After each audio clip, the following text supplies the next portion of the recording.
모닝 인사이트 시간입니다. 요일별로 전문가들의 시각들 전해드리고 있습니다. 화요일인 오늘은 이 신기술에 대한 시각을 넓혀볼 수 있는 시간이죠. 미르사회 IT연구소의 김덕진 소장님 모십니다.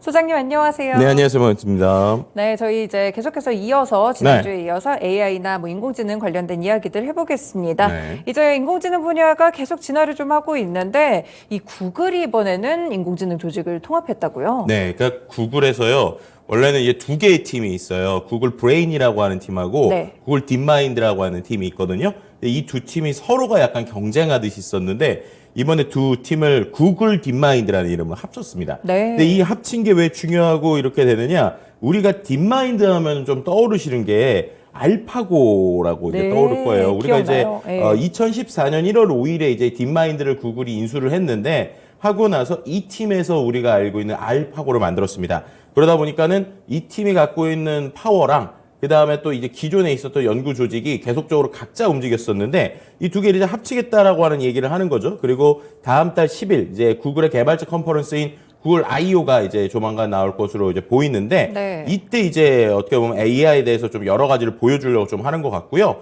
이 리더로서 오히려 흥미로운 게 기존 구글의 대표 그러니까 리더가 아니라 말씀드렸던 딥마인드 그간은 이제 인수한 회사의 하사비스라고 하는 데이비드 하사비스라고 하는 이 사람이 이제 리더를 한다는 겁니다. 네. 이 사람이 좀 흥미로운 거는 원래 그 전에도 계속 게임 개발을 했었던 사람이거든요. 그래서 게임 인공지능에 대해서 상당히 연구를 하다가 그게 이제 알파고까지 나오게 되는 이런 모습을 보였는데요. 그래서 과연 지금 2010년도 이후로 어떻게 보면은 우리가 말하는 인공지능이라고 하는 걸 처음으로 열풍을 불게 했었던 허사비스가 과연 이 실리콘밸리의 AI 인재들과 함께 어떤 작품 만들어낼지 좀 기대하고 있는 뭐 이런 시점이다라고 볼 수 있을 것 같습니다. 네, 그렇군요. 브레인과 딥마인드가 좀 합쳐진다고 하는데 네. 글쎄요, 어떤 조직인지 정확하게 저는 감이 안 와서 이 네. 조직이 합쳐진다는 게 어떤 의미를 갖고 있나요? 일단은 그 우리가 알고 있는 요즘에 말하는 딥러닝이나 인공지능의 모든 원조격이 원래 구글이에요. 네. 근데 구글에서 이제 여러 가지를 만들었습니다. 예를 들면은 우리가 아까 얘기했던 알파고도 있었고 또 알파폴드 그다음에 이제 모든 요즘에 언어 생성 모델의 핵심이라고 하는 트랜스포머라고 하는 모델이 있어요. 뭐 그 외에도 뭐 텐서플로나 웨이브밴 뭐 등등 이제 하여튼 2010년 이후에 AI의 그 세계적인 역사 하면 이 구글을 빼놓을 수가 없습니다. 근데 그러한 것들을 만들어낸 회사가 이제는 각자의 연구를 하다가 이걸 합친다라고 하는 거는 역시나 최근에 우리가 알고 있었던 이 챗 GPT 그리고 마이크로소프트 같은 회사들의 움직임 때문이라고 볼 수 있을 것 같아요. 네. 실제로 이제 이게 좀 두 개가 갈렸었던 이유 자체가 한쪽에서는 이런 게임이나 조금 구글에 가까운 쪽을 만들고 한쪽에서는 또 신사업을 만들었거든요. 그래서 이제 알파폴드라고 그래가지고 단백질 있지 않습니까? 네. 우리가 있는 그 단백질 구조 파악하는 이런 AI도 만들었었거든요. 그렇군요. 근데 이러한 것들이 합쳐져서 이제는 좀 더 본격적으로 구글에 있는 비즈니스에 제대로 생성형 AI를 활용하겠다라고 하는 부분을 볼 수 있는 것 같고요. 그래서 이제 최근에 아시겠지만 이제 바드라고 하는 녀석이 네. 한번 나왔다가 어떻게 보면은 좀 망신을 당했죠. 망신당하고 주가 7% 정도 폭락하고 그다음 또 최근에 그 우리가 알고 있는 그 삼성이 갤럭시에다가 이제 마이크로소프트의 그 검색 엔진을 먼저 탑재하겠다. 뭐 이런 얘기들이 나오니까 이거에 대해서 이제 대체하기 위한 것들이 필요한데 이것을 위해서 지금 만들고 있는 상품이 메자이라고 하는 검색 엔진입니다. 네. 근데 이게 메자이라고 하는 녀석이 아까 말씀드린 것처럼 빙 그러니까는 생성형 검색이 되는 그러니까 일반적인 검색에다가 우리가 있는 챗 GPT 같은 게 합쳐진 녀석이라고 보시면 될 것 같은데 네. 이런 녀석을 지금 만들고 있거든요. 그래서 과연 지금까지 어떻게 보면 큰 코 다쳤던 구글이 이러한 마이크로소프트나 챗GPT 같은 움직임들을 어떻게 이길 수 있는지 우리가 좀 제대로 보여주겠다라고 하는 것을 좀 리더십을 합치기 위해서 이런 변화, 조직의 변화를 만들었다고 볼 수 있을 것 같습니다. 네, 조직 형태까지 바꿔가면서 이제 확실히 좀 경쟁력을 다시 잡아가려고 구글이 노력을 하는 것 같습니다. 네. 이제 구글이 인공지능 분야에서도 이렇게 좀 열심히 노력을 하고 있는데 이번에 또 접는 스마트폰 이야기도 나오잖아요. 네, 이게 이제 또 우리에겐 아주 흥미로운 얘기죠. 네. 왜냐하면 우리는 접는 스마트폰 하면 그냥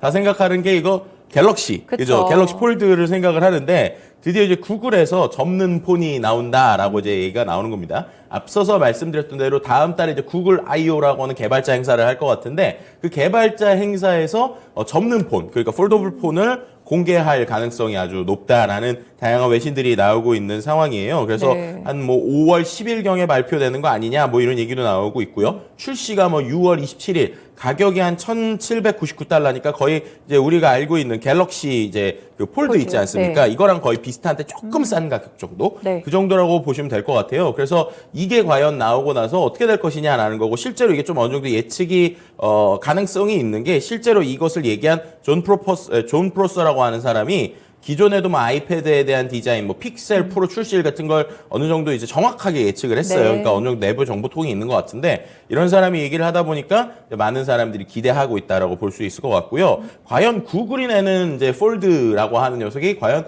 기존에 있었던 폴드랑 어떻게 다를 것이냐라고 하는 것들에 관심이 좀 많이 있는 것 같습니다. 뭐 예를 들면은 이제 일단은 방식은 이제 우리가 있는 갤럭시 폴드처럼 옆으로 열리는 방식이고, 네. 한 7.6인치의 디스플레이에다가 무게는 283g으로 Z 폴드 4보다 약간 무겁긴 하대요. 근데 네. 배터리가 뭐 지금 얘기 나오는 걸로 치고서는 저전력 모드로 하면 최대 72시간까지 갈 수 있다. 뭐 이런 얘기도 나오다 보니까 기대하는 부분들이 있는 것 같습니다. 네, 그렇군요. 구글이 과연 어떤 폴더블 폰을 내놓게 될지 좀 궁금한데 네. 아무래도 출시가 된다면 결국 삼성전자라든지 뭐 폴더블 폰 사업자들이랑 경쟁을 하게 되겠죠. 네. 그러니까 이게 좀 두 가지로 해석해 볼 수 있을 것 같은데요. 네. 말씀하신 대로 일단 하드웨어 부분에서는 좀 경쟁이 될 수도 있을 것 같아요. 네. 예를 들면 이제 그럼 이런 상황에서 왜 지금 이 타이밍에 나오느냐라고 하면, 앞서 설명드린 대로 삼성과 구글은 항상 묘한 관계입니다. 그러니까 서로가 뭔가 편인 것 같으면서도 아닌 것 같으면서도 이런 형태인데, 이번에 또 삼성에서 앞서서 얘기한 대로 우리 검색 엔진 이제 마이크로소프트 쓸 거야, 네. 뭐 이런 식으로 나오니까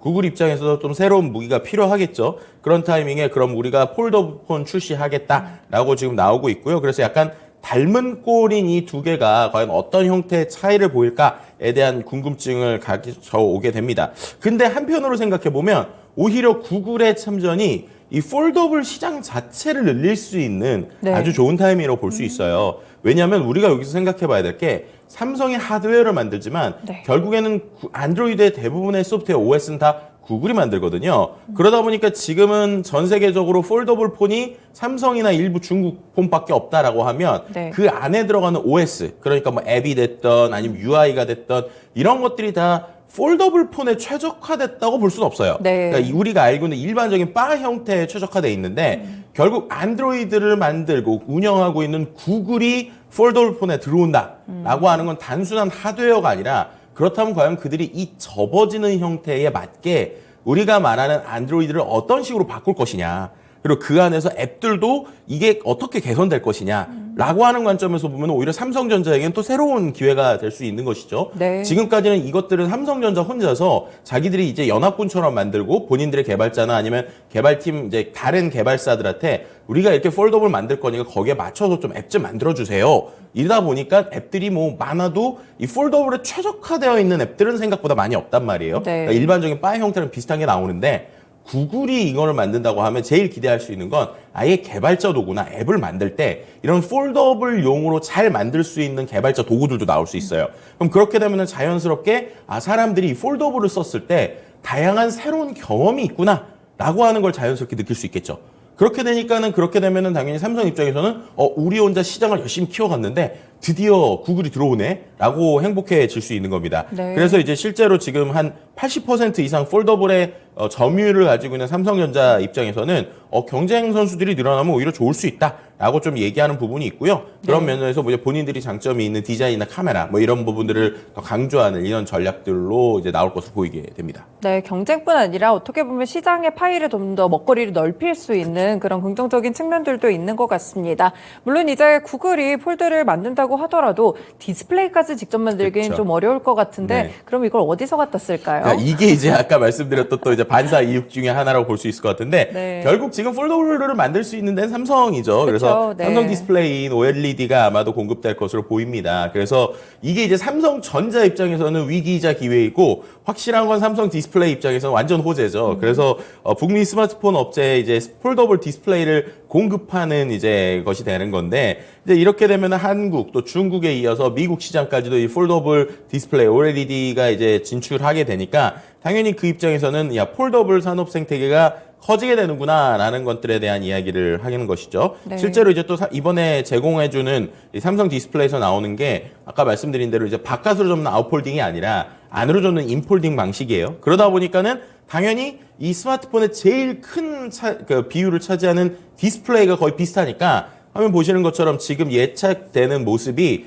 거의 이제 기존에 있었던 우리가 알고 있는 갤럭시 Z 폴드랑 거의 비슷한 것이 아니냐라고 네. 하는 모습들이 나오고 있어요. 그래서 뭐 몇몇 지금 외신들에서는 이게 이제 실제 모양에 가깝다는 뭐 스파이캠이나 여러 가지가 또 유출 뭐 이런 것들이 나오게 하는데 거의 외관상으로 보면은 Z 폴드 이제 안쪽 부분 같은 경우는 거의 똑같습니다. 네. 그래서 그런 부분에서 어떻게 또 증가될 것이냐에 대한 관심들도 있다라고 볼 수 있는 것이죠. 네, 어떤 형태로 좀 출시가 될지 좀 궁금한데요. 이렇게 된다면 결국에는 뭐 이렇게 IT 업계에서도 물론 네. 기술 유출이나 서로 이렇게 예민한 부분들도 있지만 결국에는 약간의 좀 동반 관계 이런 부분들도 강조가 되는 것 같아요. 네, 맞습니다. 그래서 이제 실제로 그거를 좀 재미있게 부르는 용어가 있는데 네. 바로 친구와 적을 합친 프렌드와 에너미를 합친 프레너미라고 하는 이제 프레너미군요. 단어가 네. 있는 거죠. 그래서 협력은 하지만 종속은 안 될 거야. 약간 이런 느낌으로 보시면 될 것 같습니다. 근데 이게 뭐 비단 1, 2년 만의 이야기는 아니에요. 실제로 한 2010년부터 이제 우리가 생각을 해보면 네. 스마트폰 처음 나올 때부터 이른바 껍데기, 그러니까 하드웨어는 삼성 갤럭시, 그다음 그 안에서 운영 체제는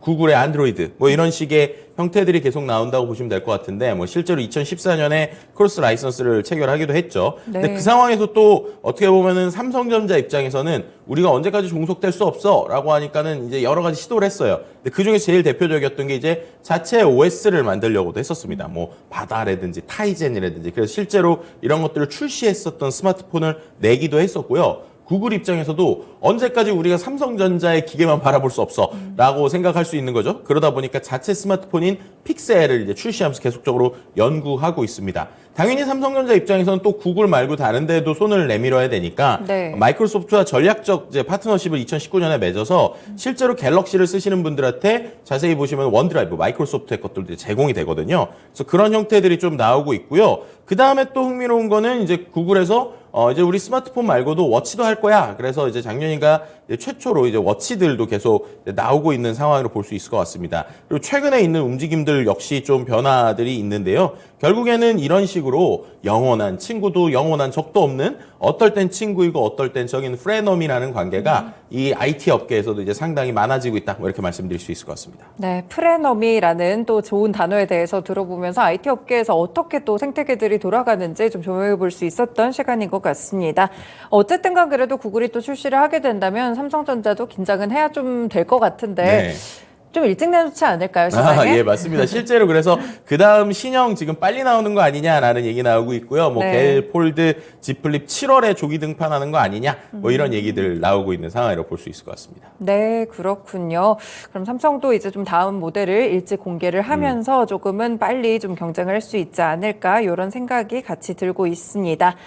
그러면 이제 스마트폰계에서 이렇게 폴더블 시장도 많이 넓어지고 있는데 삼성전자가 좀 우위를 가져갈 수가 있을까요? 그러니까 실제로 보면은 이제 전반적으로 그 아마 1차 버전, 그러니까 이번에 나오는 그 픽셀의 1차 버전, 2차 버전까지는 충분히 본인들이 아무리 만들어도 이제 삼성전자가 우위를 가질 수 있다고 봐요. 네. 근데 이제 중요한 거는 이게 이제 기존에와 다르게 이제 구글이 잘 가지고 있는 소프트웨어들이나 플랫폼들과 연동됐을 때에 좀 고민을 해봐야 됩니다. 일례로 이제 과거에 이제 픽셀 폰들이 사람들에게 인기를 끌었었던 이유 중에 하나가 구글이 포토라고 하는 그 클라우드가 있잖아요. 네. 구글 사진에 보시면 일반적인 분들은 거기에다가 업로드를 하더라도 업로드에 제한이 있어요. 예를 들면 내가 찍은 사진이 원본이 올라가는 게 아니라 용량이 줄어든 게 올라가기도 하고 또 예전에는 또 용량이 준 걸 무제한으로 풀기도 했었는데 요즘엔 무제한이 아니라 이것도 이제 용량 제한이 있어서 결국에는 구글 포토를 제대로 쓰려고 하면 돈을 좀 내야 되는 상황이거든요. 네. 근데 지금 이제 구글이 최초의 픽셀을 냈을 때 전략이 뭐였냐면 그냥 이 기계로 찍고 이 기계 갖고 있는 사람들한테는 본인 클라우드를 무제한으로 줬습니다. 네. 그래서 지금도 이게 중고폰 시장에 많이 팔리는데 이런 비슷한 전략으로 본인들이 하드웨어로 안 되면 소프트웨어나 플랫폼을 합치게 됐을 때는 가능성이 있는 부분이 있다라고 볼 수 있지만 어쨌든 지금 상황에서는 삼성에서의 거의 독주 체제를 지금 무시할 수는 없다라고 볼 수 있을 것 같고요. 네. 실제로 점유율도 82%가 지난해였는데 이제 오히려 지금 한 1, 2년 정도는 삼성이 좀 오히려 폴더블 시장이 열리니까 기분 좋다. 뭐 이렇게 해석해 볼 수도 있지 않을까 볼 수 있을 것 같습니다. 네, 그렇군요. 이제 휴대폰 얘기해서 조금 넘어가서 반도체 이야기도 해볼게요. 네. 지금 반도체도 이번 주에 좀 큰 뉴스가 있는 것 같은데 ARM이 설계만 하는 게 아니라 제품 개발까지 한다고요? 네, 그러니까 이게 좀 흥미로운 뉴스인데 네. 원래 ARM이 반도체 중립국 이렇게 그렇군요. 좀 불렸어요. 왜냐하면은 이제 설계를 해서 이 설계한 그 설계도가 쉽게 말하면 많은 회사에 다 넘어가는 방식이죠. 그럼 이제 설계도를 받은 데들이 그걸 갖고 반도체를 만들다 보니까 네. 당연히 본인들은 설계도 만드는 회사니까 자기네들이 직접적으로 만들지는 않아야 그래야 이제 만드는 곳들과 제휴를 할 수 있는 상황이 되는 거잖아요. 그래서 지금까지는 이 ARM이라고 하는 데가 설계도만 만들고 핵심 회사라서 정말 전 세계에서 가장 핵심 중에 하나다라고 얘기가 됐었어요. 근데 네. 많은 분들이 아시겠지만 이 ARM을 원래 엔비디아가 인수하려고 했었죠. 그쵸. 그래서 정말 이 반도체에 말도 안 되는 슈퍼 초고대국 내용이 나온다 뭐 이런 식의 얘기를 했었는데 결국에는 반독점법 이슈나 뭐 여러 가지 정책적 이슈 때문에 결국 이게 안 된다라고 이제 얘기가 된 것이죠. 그러니까 이제 ARM 입장에서는 좀 고민이 되는 거예요. 왜냐면 엔비디아 이제 우리 좋은 돈에 팔고 특히나 이제 여기 투자자의 핵심이 또 소프트뱅크의 손정희 회장이 네, 그쵸. 있잖아요. 네. 그러니까는 이제 그래 이제 내가 비용 벌고 나갈 수 있어라고 했다가 이게 갑자기 안 되니까 본인들 입장에서는 이걸 이제 팔아야 되는 거죠. 팔 때 어떻게 할까라고 했을 때 지금 결국 못 팔고 미국에 지금 IPO, 그러니까 상장을 앞두고 있거든요. 그럼 상장을 앞두고 있을 때 이 회사의 가치를 높여야 되잖아요. 그렇죠. 그래서 가치를 높이는 방법으로 그럼 야, 우리가 실은 설계도만 만들 수 있는 게 아니라 우리가 이렇게 반도체도 만들 수 있는 회사야. 그래서 우리는 단순히 설계뿐만 아니라 이것에 우리가 만들 수 있는 기본적인 개발 능력이 있어 라는 것까지 지금 보여주려고 네. 하는 것이 이번에 칩을 만든다라고 하는 부분인데요. 근데 중요한 거는 이게 본인들 입장에서는 우리 IPO 앞두고 우리 거 보여주려고 쇼케이스야 라고 하고 있지만 이제 우리가 말하는 삼성이나 네. 아니면 요게 이제 쉽게 말해 설계도 받아서 열심히 만들고 있는 회사 입장에서는 아니 설계도 만드는 회사가 저작도 하면은 그럼 얘네가 우리한테 설계도 안 주는 거 아니야? 네. 그럼 아까 이제 프레너미처럼 얘네가 적인가? 그럼 우리가 설계도를 만들어야 되나? 뭐 여러 가지 고민을 해볼 수 있다는 것이죠. 이제 그런 부분들 때문에 좀 서로가 고민하고 있다라고 볼 수 있을 것 같습니다. 근데 그럼에도 불구하고 지금 ARM의 힘을 무시할 수 없는 게 ARM 기술 기반의 프로세서가 지금 전체 시장의 90%가 넘거든요. 네. 그러니까 이 설계도 받아서 만드는 데가 90%가 넘기 때문에 이렇게 조금 움직이기만 하더라도 그 설계도 받아서 만드는 뭐 예를 들면 애플이나 퀄컴이나 뭐 화웨이나 뭐 삼성전자나 이런 세계 1000여 개 이상 기업들은 긴장할 수밖에 없다. 뭐 이렇게 말씀드릴 수 있을 것 같습니다. 네, 그렇군요. ARM의 앞으로의 행보들을 좀 지켜보셔야 될 것 같습니다. 과연 여기 반도체 업계에서도 프레너미가 구축이 될 수 있을지 이 부분을 포인트로 보시면 되겠습니다. 소장님 말씀 여기까지 드릴게요. 고맙습니다. 네, 감사합니다. 네, 이렇게 모닝 인사이트 시간 미래사회 IT연구소의 김덕진 소장님과 함께했습니다.